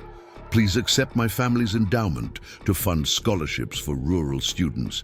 May they never face the prejudice I helped perpetuate. Eleanor Worthington III." The endowment was substantial, enough to guarantee full scholarships for 20 students annually. But more than the money, it represented the transformation Linda had envisioned. Hearts changed, prejudices abandoned, dignity recognized. As the second year progressed, the ripple effects continued to spread. Former students returned as mentors. Parents who had been skeptical became advocates. Communities that had felt excluded from opportunity began to believe in possibility. On a warm June morning, as another graduation ceremony approached, Walter stood in the memorial garden watching students practice their speeches. The Aston Martin gleamed in the garage, now joined by an array of donated vehicles that served as both teaching tools and inspiration. Derek joined him, carrying 2 cups of coffee. "Remember what Linda said that last morning? About turning ugly moments into something beautiful?" Walter nodded, accepting the coffee. "Every day I see her wisdom in action. These kids, they're not just learning about cars, they're learning about life, about respect, about the power of seeing beyond surfaces." The graduation ceremony that afternoon was jubilant. Families cheered as students crossed the stage, many the first in their families to complete such a program. The keynote speaker was surprise guest, the CEO of a major automotive manufacturer who had restructured his entire company's hiring practices after hearing Linda's story. But the day's most touching moment came when Miguel Rodriguez, now 11, and a junior mentor in the program, presented Walter with a gift from all the students. It was a hand-carved wooden sign that now hangs in the center's entrance. "Here, dreams wear work boots and dignity drives. As the sun set on another successful year, Walter sat on Linda's bench, surrounded by the laughter of families celebrating their children's achievements. The wheat fields of his farm were visible in the distance, golden in the evening light. The Aston Martin caught the last rays of sun, but it was no longer the center of attention. The real showcase was the transformed lives, the kindled dreams, the dignity restored. 3 years after that humiliating morning at Prestige Motors, the Linda Gibson Center for Dreams and Discovery had become more than an educational facility. It was a movement, a philosophy, a living testament to the power of turning judgment into justice, exclusion into embrace, shame into purpose. The story that had begun with muddy boots on marble floors had become a blueprint for change, proving that sometimes the greatest revolutions start not with grand gestures, but with simple acts of seeing, truly seeing, the worth in every human being. As stars appeared in the Colorado sky, Walter whispered to the evening air, "We did it, Linda. We turned that awful morning into something beautiful, and it's still growing." Somewhere in the center, a child was dreaming of designing the cars of tomorrow. Somewhere, a former skeptic was learning to see beyond appearances. Somewhere, Linda's dream continued to ripple outward, touching lives, changing hearts, building bridges where once there had been walls. The night settled gently, over the center, over the farm, over all the places where dreams dare to bloom, despite the soil they're planted in. And in the quiet, if you listened carefully, you might hear the echo of Linda's laugh, joyful, forgiving, and eternally hopeful, carried on the wind across the wheat fields, reminding everyone that dignity has no dress code, dreams have no expiration date. And sometimes the muddy boots leave the most important footprints. The 10th anniversary celebration of the Linda Gibson Center for Dreams and Discovery dawned with unexpected spring snow, delicate flakes settling on the campus that had grown from a single building to an educational complex spanning 50 acres. Walter Gibson, now 82 but still sharp-eyed and determined, stood at his office window watching graduates from the past decade arrive for the reunion. Their cars filled the parking lot, some driving the luxury vehicles they now sold, designed or manufactured, others in modest but well-maintained cars that spoke of careful pride. Among the arrivals was Miguel Rodriguez, no longer the wide-eyed 10-year-old who had asked about driving the fancy car, but a confident young man of 20, home from MIT where he was studying automotive engineering on a full scholarship. His mother Maria still worked at the center, now as head of family services, helping other parents navigate their children's journey from dreams to reality.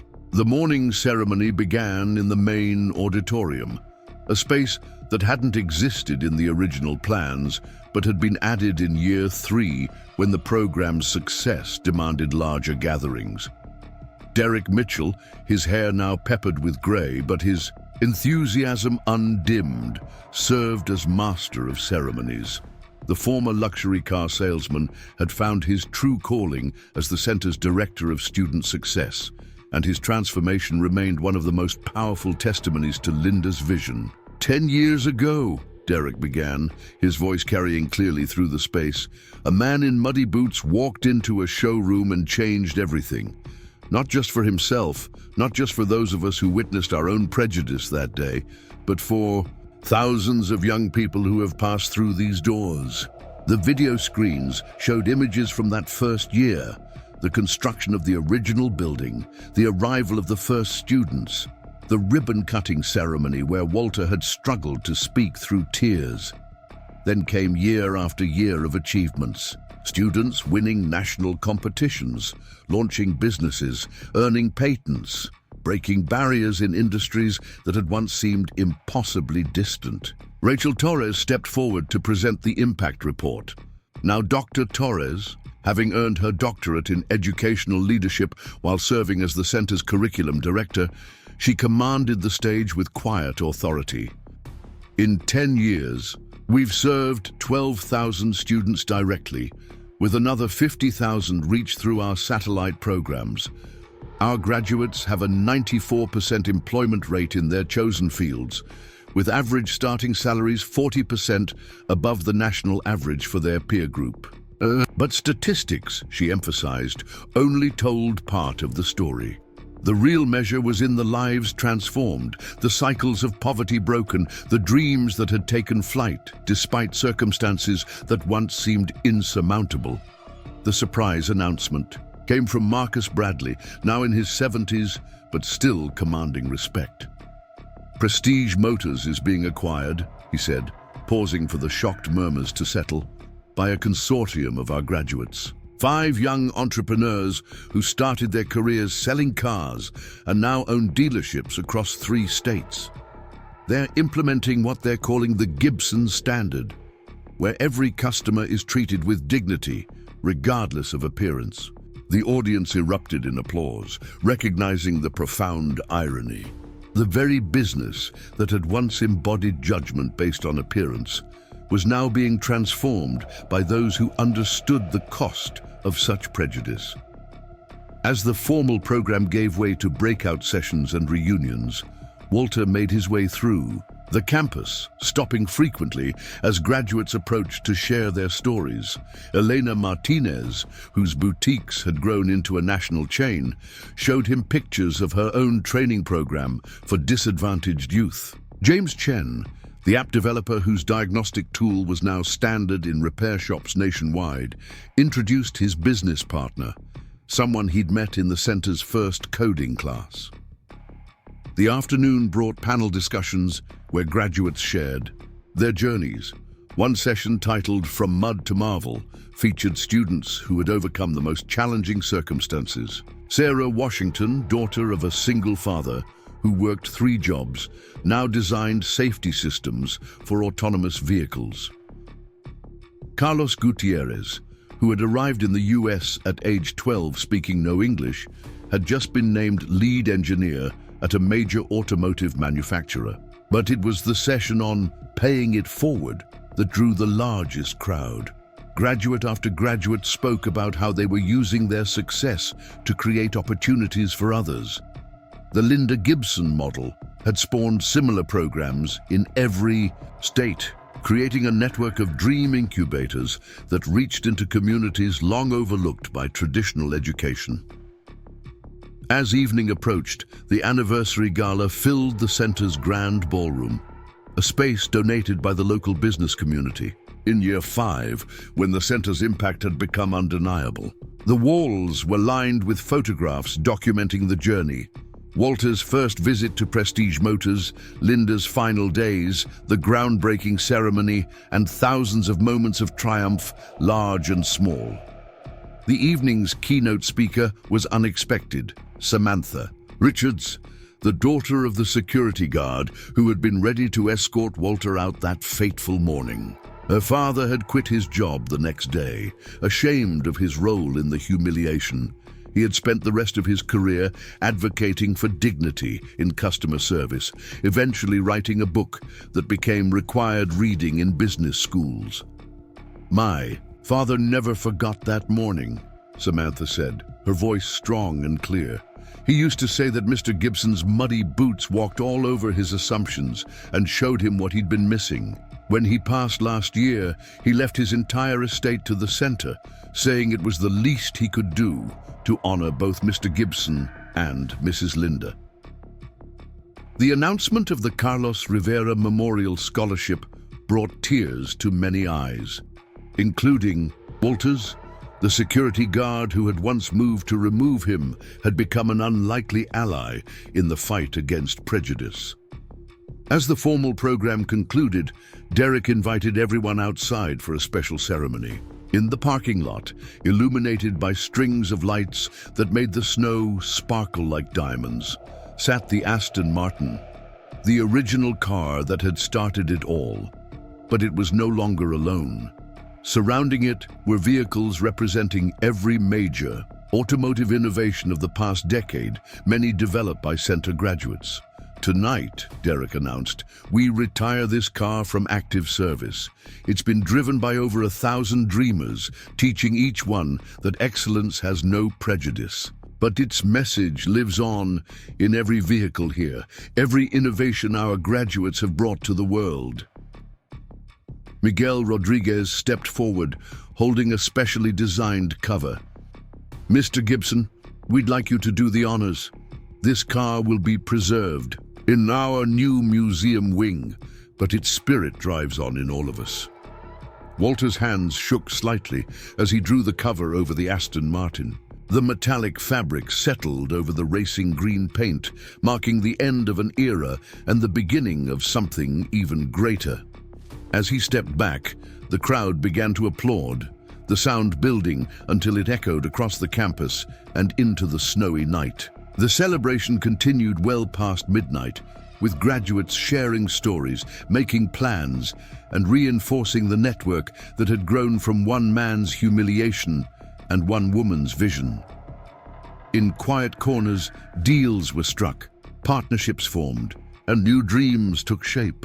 The next morning, as the last guest departed and the snow continued to fall, Walter sat in his office reviewing the plans for the center's next decade.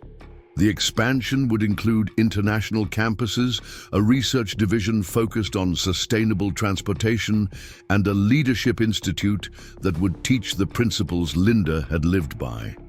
A knock on the door interrupted his thoughts. It was Derek, carrying 2 cups of coffee, a ritual they'd maintained since that first difficult year. "Thought you might need this," Derek said, settling into what had become his usual chair. "Long night." Walter accepted the coffee gratefully. "Worth every minute. Did you see Maria Hernandez with the governor? Her policy proposal for technical education reform is being fast-tracked. Miguel told me. Says his mum's finally believing she belongs in those rooms." They sat in comfortable silence for a moment, watching the snow fall on Linda's memorial garden. The bench, where so many had found inspiration, was barely visible under its white blanket. "I've been thinking," Derek said finally, "about that morning at Prestige. If I hadn't been such an ass, none of this might have happened. Linda might not have had her final project. Thousands of kids might still be believing they don't deserve to dream." Walter shook his head.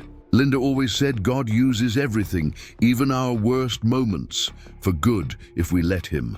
That morning wasn't about you being wrong. It was about all of us learning to be right." An email notification chimed on Walter's computer. Opening it, he found a message that made him catch his breath. It was from the Nobel Committee, informing him that the Linda Gibson Center had been nominated for the Peace Prize in recognition of its work in breaking down social barriers and creating economic opportunity across cultural divides. "Derek," he said quietly, "you need to see this." As Derek read the message, his eyes widened. "Walter, this is incredible. Linda's dream might win a Nobel Prize." "Not might," Walter corrected, "already has. Every child who walks through those doors, every dream that takes flight, every prejudice that crumbles, that's the real prize." The weeks following the anniversary brought a whirlwind of activity. Media coverage of the Nobel nomination sparked renewed interest in the center's origins. Journalists from around the world descended on Riverside, all wanting to understand how a moment of humiliation had spawned a global movement. Walter agreed to limited interviews, always redirecting focus from himself to the students and Linda's vision. But one interview with a young reporter from the BBC captured something essential. "Mr. Gibson," she asked, "what would your wife say if she could see all this?" Walter was quiet for a long moment, looking out over the campus where another day of classes was beginning. She'd say what she always said: dreams don't care about the package they come in. Our job is to help them unwrap. The reporter's story, titled "The Farmer Who Grew Dreams," went viral, translated into dozens of languages, and shared millions of times. It sparked a global conversation about dignity, prejudice, and the power of seeing potential rather than appearance. Corporate headquarters around the world began implementing Gibson protocols, customer service standards based on the principle that every person deserves respect regardless of their appearance. Business schools added case studies on the prestige transformation. Social scientists studied what they called the Linda effect, how one person's grace in the face of prejudice could create systemic change. Spring gave way to summer, and with it came the announcement everyone had been waiting for. The center had indeed won the Nobel Peace Prize, with the committee citing its extraordinary impact on social equality through education and its demonstration that dignity and opportunity are fundamental human rights. The ceremony in Oslo was broadcast worldwide. Walter, accompanied by Derek, Rachel, and a delegation of graduates, accepted the award not for himself, but for every person who has ever been judged by their appearance rather than their potential, and for Linda, who believed that the best response to prejudice is transformation. In his acceptance speech, Walter told the story one more time, the muddy boots, the laughter, the humiliation. But this time he could add the ending Linda had envisioned. That morning, I thought I had failed my wife. I didn't understand that she had already succeeded. She knew that our greatest disappointments can become our greatest gifts if we're willing to transform pain into purpose. The prize money, Wanda's $2 million, was immediately designated for the Linda Gibson International Institute, which would train educators from developing nations in the center's methods. Within months, programs based on the Gibson model were launching in Africa, Asia, and South America. Back in Riverside, life at the center continued with its daily rhythms of discovery and growth. New students arrived each semester, many referred, by graduates who had found success and wanted to pay it forward. The waiting list grew longer, but Walter insisted on maintaining the personal touch that had always defined their approach. One autumn morning, as Walter prepared for his daily rounds, he found a letter on his desk. The handwriting was shaky, the paper expensive. Opening it, he read, "Dear Mr. Gibson, I am dying and I need to make something right. I was one of the customers in Prestige Motors that morning who laughed at you. I've carried that shame for 10 years. Please accept this bequest to your center as my apology. May it help others avoid the blindness that afflicted me. Jonathan Whitmore III." The bequest, Walter later learned, was substantial, 10 million designated for rural student scholarships. Another ripple from that morning. Another heart transformed by Linda's vision of grace. As the center's influence spread, its methods were adapted for other fields. Medical schools used Gibson principles to teach doctors to see patients as people, not cases. Police academies incorporated Linda's lessons on dignity into their training. Even elementary schools began teaching the muddy boots lesson, that worth isn't determined by appearance. The 15th anniversary approached with plans for a global summit on dignity in education. Representatives from programs on 6 continents would gather to share best practices and plan for the future. But for Walter, now 87, and finally, showing his age, the milestone carried deeper meaning. On the eve of the summit, he called Derek into his office. "It's time," he said simply. Derek knew immediately what he meant. They had discussed succession planning for years, but Walter had always found reasons to delay.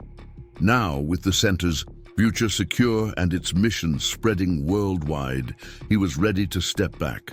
"I want you to take over as president," Walter continued. "You understand Linda's vision better than anyone. You've lived the transformation she believed in." Derek's eyes filled with tears. "Walter, I can't replace you. You're not replacing me. You're continuing the story. Linda always said the best leaders make themselves unnecessary. It's time for the next chapter." The announcement was made at the summit's opening ceremony. As Walter passed the ceremonial gavel to Derek, the assembled delegates rose in a standing ovation that lasted 10 minutes. But Walter's retirement was not a withdrawal. He would remain as chairman emeritus, focusing on the one project closest to his heart. That project was revealed the next day. The Linda Gibson Archive and Research Center, which would document every story of transformation connected to that morning at Prestige Motors. It would be more than a museum. It would be a living laboratory for studying how prejudice can be transformed into progress. The archive's centerpiece would be the original Aston Martin, now restored to running condition but preserved as a symbol. Surrounding it would be interactive displays telling the stories of graduates, corporate transformations, and the global impact of Linda's dream. As construction began on the archive building, Walter often visited the site, watching the structure rise from the ground, much as he had watched the original center take shape 15 years earlier. One morning, he arrived to find Miguel Rodriguez, now Dr. Rodriguez, with a PhD in automotive engineering, waiting for him. "I have something to show you," Miguel said, leading Walter to a covered object in the parking lot. With a flourish, he pulled off the cover to reveal a car unlike anything Walter had ever seen. "It's the first prototype from my startup," Miguel explained. "Fully electric, AI-assisted, designed to be affordable for working families. We're calling it the Gibson Dream." The car was beautiful in its simplicity. Elegant lines, practical features, and a small emblem on the hood. Two interlocking circles representing the cycle of dreams passed from one generation to the next. "The first production model goes to the center," Miguel continued, "for the next generation of dreamers to learn on. And Mr. Gibson, we'd like you to take the first drive." As Walter slid behind the wheel, memories flooded back of Linda's excitement over car magazines, of that humiliating morning at Prestige, of countless students taking their first nervous drives in the Aston Martin. The Gibson dream started.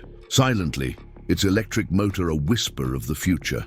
The drive took him past the original center building, now just one part of a sprawling campus, past the memorial garden where Linda's bench sat surrounded by flowers planted by grateful graduates, past the fields where the Gibson farm had once struggled and now hosted agricultural technology labs. Returning to the parking lot, Walter found a crowd had gathered. Students, faculty, graduates, and community members applauded as he stepped out of the car. Derek approached with a photographer.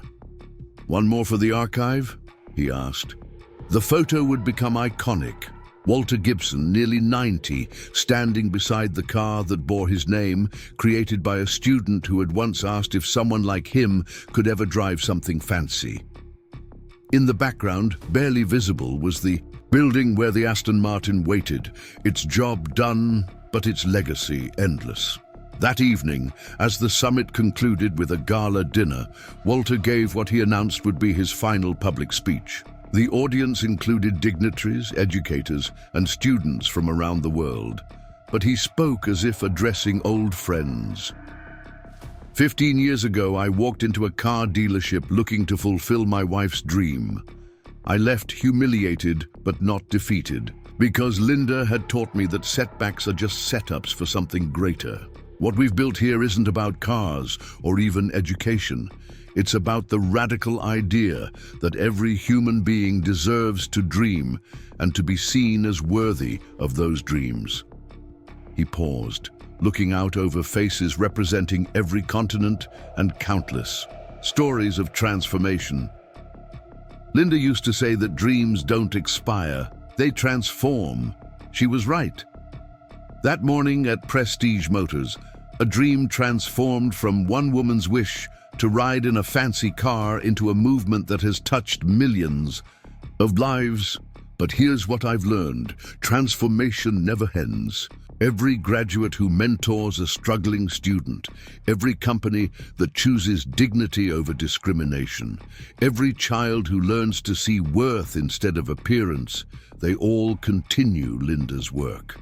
The dream doesn't just live on, it multiplies. And the speech ended with a challenge.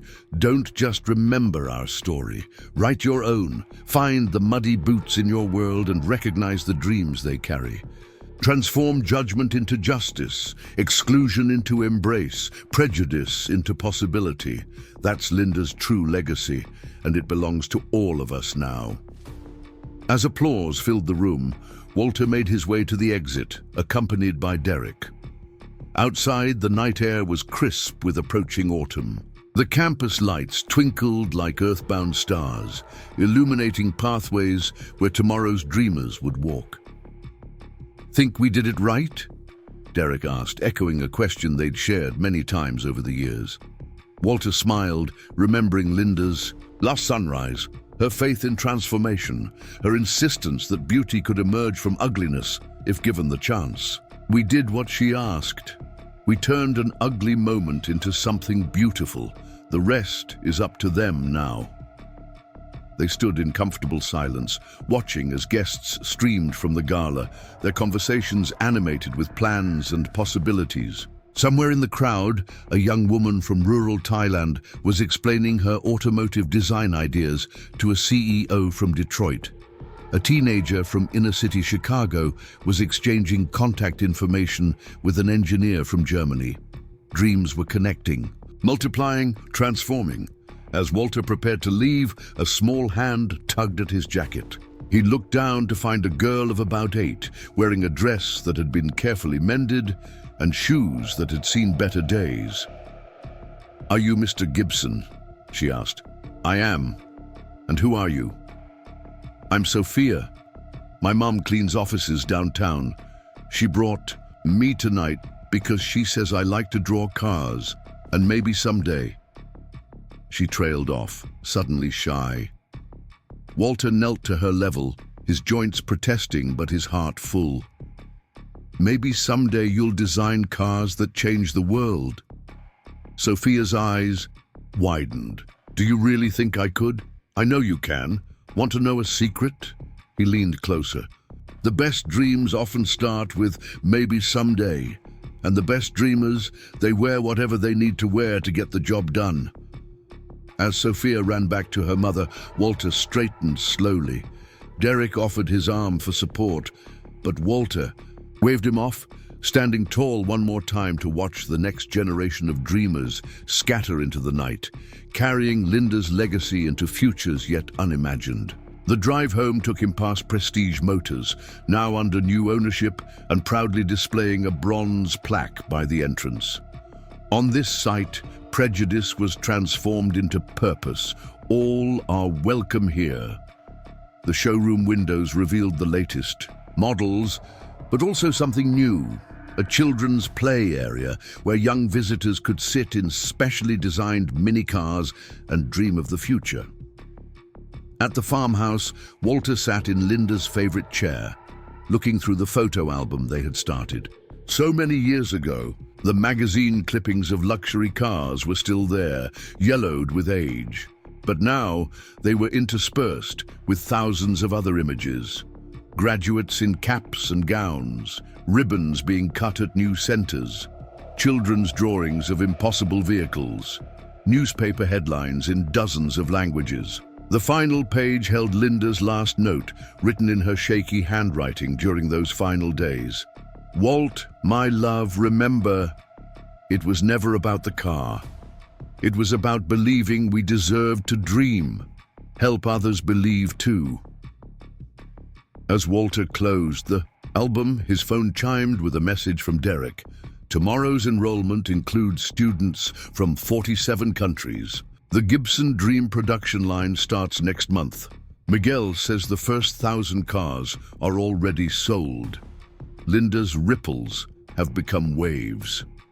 Outside, the October moon rose over the wheat fields, the same fields where Linda had posed for that final photograph, where dreams had taken root in unlikely soil. The night was quiet except for the distant sound of traffic on the highway. Cars carrying dreamers to destinations known and unknown, each journey a testament to the power of transformation. Walter Gibson, farmer, inventor, accidental revolutionary, finally allowed himself to rest. The muddy boots that had once tracked shame across marble floors had walked a path that changed the world. The dream that had seemed impossible in a luxury car showroom had become a movement that spanned continents. And somewhere, Linda was smiling, knowing that the greatest dreams are not about what we acquire, but about what we inspire in others. As he drifted towards sleep, Walter heard the echo of that long-ago morning, the laughter, the dismissal, the pain. But now it was overlaid with other sounds. The excited chatter of students discovering their potential, the confident voices of graduates changing industries, the quiet tears of parents seeing their children exceed impossible expectations. The Gibson Center for Dreams and Discovery stood as proof that humiliation could become inspiration, that prejudice could fuel progress, that one woman's grace could transform countless lives. And in the morning, when the sun rose over Riverside, new dreamers would walk through its doors, ready to write their own chapters in the story that began with muddy boots on marble floors. The center's motto, engraved in stone at the entrance, captured it all. Here, dignity drives and dreams know no limits. It was Linda's final lesson, Walter's lasting gift, and humanity's endless possibility.